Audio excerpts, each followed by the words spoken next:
and welcome to our used 2021 Tracer 22 RBS. Starting right in the back of your bumper here, just going to reach in, pull that cap out of there. Inside of the back bumper, you're going to find your sewer hose. Take note of those two ears in the adapter here. That's how you'll be hooking it up to your sewer system, and the hose itself, once fully extended, is about 20 feet long. Just keeping it stored in the bumper back here to help keep any sort of stench out of the unit, keep things a bit fresher. Caps just press into place. A couple of steps forward and we'll find your power inlet. So as you pop that open, you'll find a little notch in the bottom corner. Lines up with this notch here. Press those in together. That'll 1/8 turn will lock it in, and you get the threaded collar in the back there to really lock it down. Following the cord back, you're going to find a standard 30 amp end there. Most campsites will have that. You can plug straight on in and you're good to go. We do also provide you with a 15 amp adapter, so if you're looking to plug in at home to charge your batteries or run your fridge, you got the power to do so. Kind of up from there, you're going to find your sewer system. It's that cap here. If you just press on it, turn it out of there, you'll find the same two ears that your sewer hose had. You'll attach that the same way, where you're just turning it in, pressing it, or turning it until you kind of hear it click.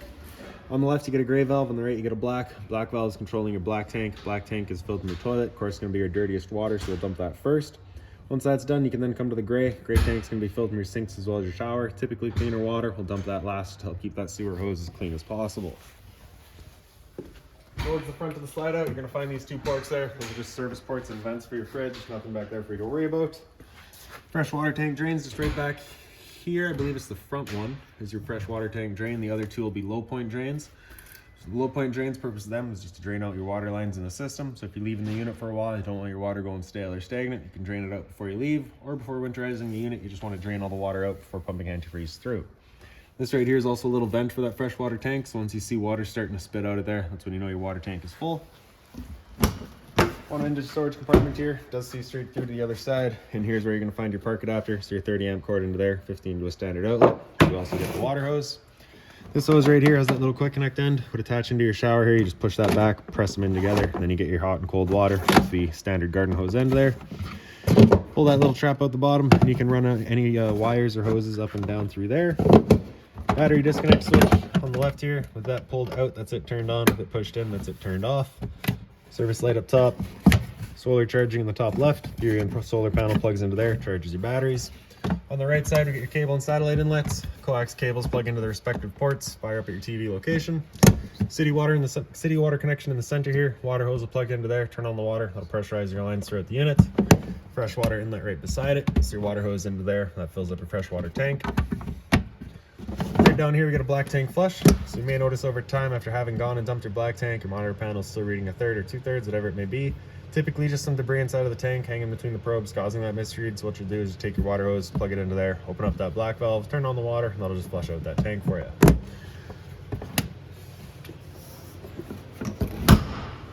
Around front of the unit, that little black box there is just a tire pressure monitor sender. So you have a handheld receiver that you'd hold inside of your truck. This box right here houses your batteries. As long as you're plugged in through that short cord in the back or your 7-pin tow vehicle, that battery is charging for you. Those two knobs you can loosen off to get access to your propane tank. For now, I'll just pull it right off, and we can show you that changeover in the front there. So it's currently red, just letting us know we've got no propane in the system. As we open up that tank, you see it goes green. If it were to go red while you got that tank open, it's just letting you know that tank's now empty. You just close that one off, flip over to the other tank, or run off of this one while you get the other one filled.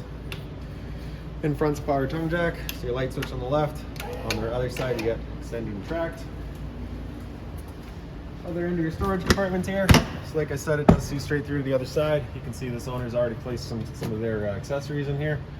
Up on the wall is a motion sensing light. So there's a dual function switch on top. So with it being over towards us, that's it in 2. That's dual function. That's using a motion sensor. Whenever it senses motion, it'll turn itself on. Over to the left there is just on. Up on the wall here, you're going to find your stabilizer jack switch. So you press and hold, extend, and these stabilizer jacks make their way down. You can see they just kind of equalize. They're not going to stabilize your unit. They're just going to level it. They're not going to level your unit. They're just going to stabilize it. Once they contact the ground, you'll kind of hear them load up the motor a little bit. Once you hear that, you're going to just let go of the switch.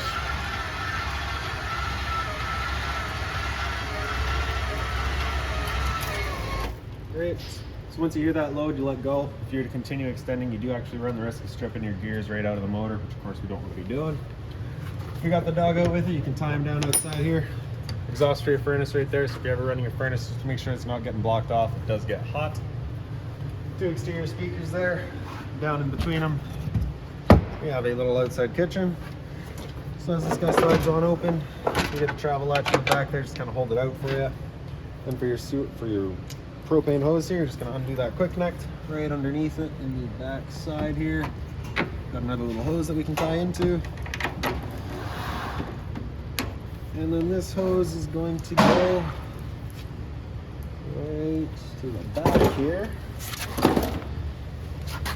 So we get a little dust cap there, we'll pull that out, and we can push that collar back, attach our hose into it, lock it into place. Once it's locked in, you can then open up that valve. With that valve open, you cannot undo that quick connect, so it's just kind of an added safety. For the stove now, you're just gonna flip that open, get your little wings on the side, fold them out, prevent any sort of wind from blowing out your flame. Turn it over light, and then just kind of repetitively hitting that igniter. It will take a minute just because we've got all the air and the propane lines to clear out. And once that clears out, you'll see this guy fire up.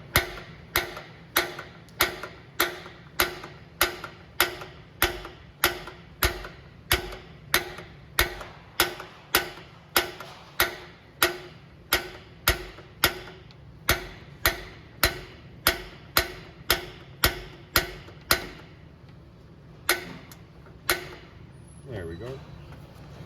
Once you're done, just turning them all off, letting it cool down, then bringing your wings back in, close it back off, and close her down. Oh, take our hose off of there too. So we'll close off that valve, undo that quick connect, put our dust cap back in there, undo it at the stove, and I just like to connect it to itself, just ensures that nothing's getting inside of there. And then we can set it back away. Grab a rocket. There you go. In front of it, you've got a cable and satellite outlet as well as a power outlet. If you're looking to have TV outside, you got the power to do so. Bottle opener right by your entry door. In the back of the unit, you got your hot water tank here. So that keyway there, you're gonna line that up and you can pop it on open. All your controls for turning it on are just inside the unit. Before turning it on with either source, though, you just want to hit this relief valve there. You should get some water coming out. If it's not getting any water out of there, it's just there's a chance that it's empty, so you just want to make sure it's full before you fire it up, just so you're not running the risk of burning out your elements. Lock it back down with the keyway. Then you get your spare tire back here. Straight up from there, you'll see a rear view observation camera. And then your switch for your rear stabilizer jack is just hidden on that back bumper there. So I'll make our way inside of the unit. Assist handle just up 90 degrees, falls into place. Then we can open up our door. Yellow handle either way will undo the latches and you can swing out your steps. That little pin there, if you were to push that up, you can extend or retract your legs just based on your campsite needs. As we come inside, first things first, straight on the left, we got your fire extinguisher. So that's standard, pull a pin, point, shoot. And then kind of storage space going up from there. Closet space here. Up top, you're gonna find all your lights. So on the left there, we got all of our interior lights. The light right above the entrance here, you can actually see that kind of dual function switch there a bit better. So 2 is gonna be your dual function, 1 is gonna be just on, so we'll just leave that on dual for now. This light switch center left, I believe, is your awning light. This light switch center right is your speaker lights. And the light switch on the far right does a couple of blue lights across the front of the unit. For your slide outs, just on this switch down here, press and hold out, and the slide will make its way out. Once that slide's fully extended, we're just gonna hear some clicks in the motors. Actually, no, this one should just square itself off, and then the motors will turn themselves off. Just like that. Awning switch is right beside it. Press and hold out, and the awning will make its way out. Once that awning's fully extended, we're going to see a little black flap come down as well as the black and metal tube. Once you see that, you're going to stop. If you were to continue extending, it can actually wind itself up backwards, in which case your fabric will be underneath the tube, allowing it to then hold water, accelerating the growth of mold and mildew.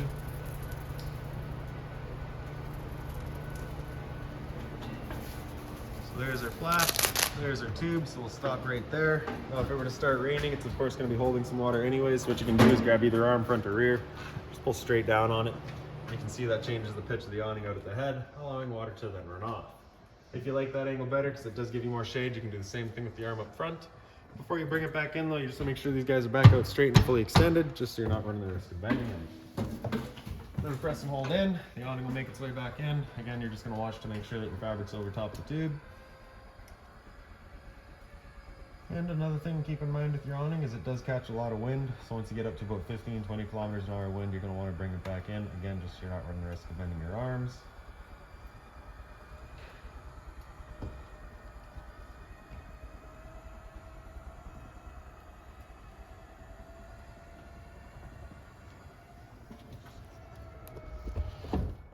And if you wanted to, you can download LCI's app here. It's their One Control app. You can scan that little barcode, enter your password and all that stuff there, and that'll give you remote control of your trailer via your phone. Into the bathroom real quick now. Light switch. Nope. These lights are all both dual function lights as well. So you have the motion sensors there, little medicine cabinets here. Hot and cold water underneath it, GFI protected outlet beside it, test on the left, reset in the center, so if you ever have outlets that don't work, it's the first thing you should check. Monitor panel beside it, so you get your water pump switch in the bottom corner there, turn that switch on, turns on your water pump, drawing out of your fresh tank to pressurize your lines. Your battery, so as you turn that, or sorry, as you press that, you can see we're currently C for charging, G is good, F is fair, L is low. Your fresh tank, as you fill that up, will go to a third, 2/3 and full, same idea for your black and your gray.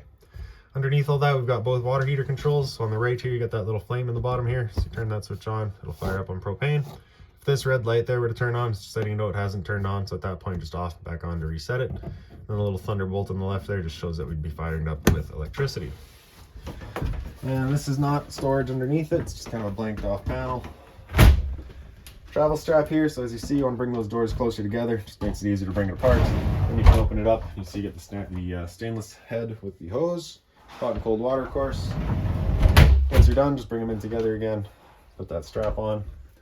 Right above my head, we've got your roof vent. You're going to turn that knob to open it up. Back corner, you get a switch, turn on the fan. Toilet just flips on open. Then you get your flush rate in the front and center there. And look at that. You found your sink stopper. So right outside your bathroom door, you got your thermostat. So you can press and hold that mode button. It's also your power button. That'll turn it on. Hit mode and you can cycle through all your modes. So dry is just going to run the air conditioning fan on low and just have the compressor going, just trying to get rid of any humidity.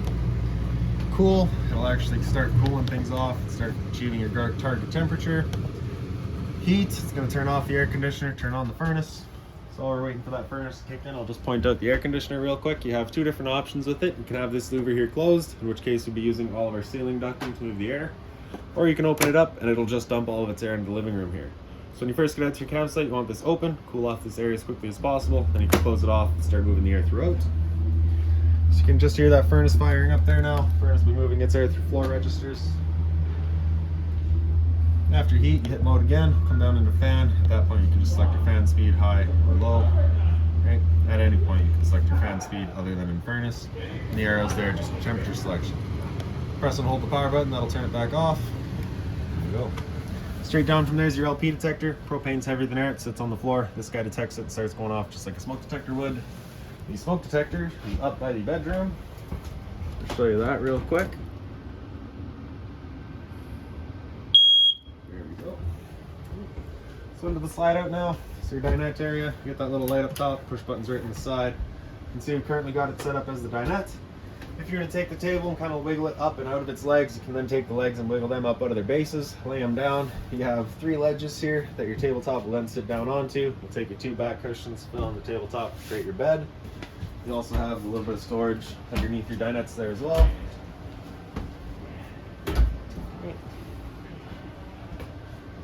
Entertainment area here. So you have your TV, the 2 travel straps on it, of course. So if you just undo those, pull it out, right behind it, you can see we've got our antenna outlets already hooked up. Turning that antenna on, you just hit that guy there, get that little green light letting you know it is turned on.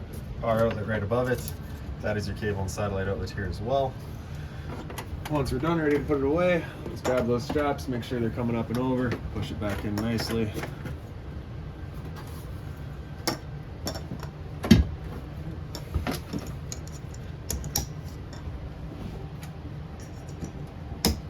Underneath that, we've got your stereo. It's the power button there, of course, turn it on, select, you can get through all your settings, mode through all your different inputs. Volume control on the right. Zone 1 is the sound bar itself, zone 2 is your outside set of speakers. Underneath it is that little light there, it's power outlet in the back corner there as well. More storage underneath it all, with the drawer space off to the side. So there's your tire pressure monitor sender, so that's the unit that you'll have in the truck with you to just kind of give you your updates on what your tires are doing. And you also have, of course, your remote there. This I don't think you need. For storage.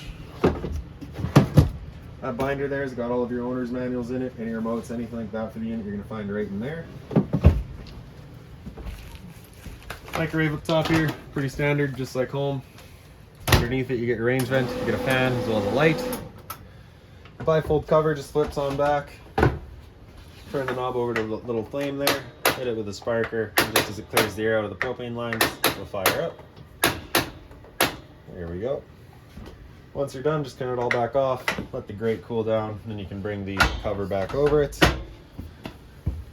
For your stove, you're just going to open that up, turn it over that little pilot light, and again, just hitting that igniter, let it clear the air out.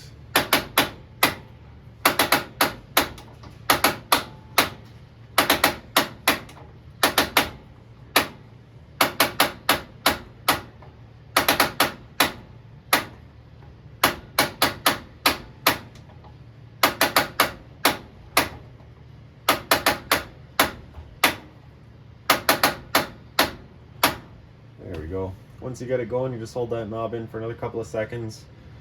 Then you can release the knob, the flame will then hold itself. Turn up to your desired temperature, and she fires right up.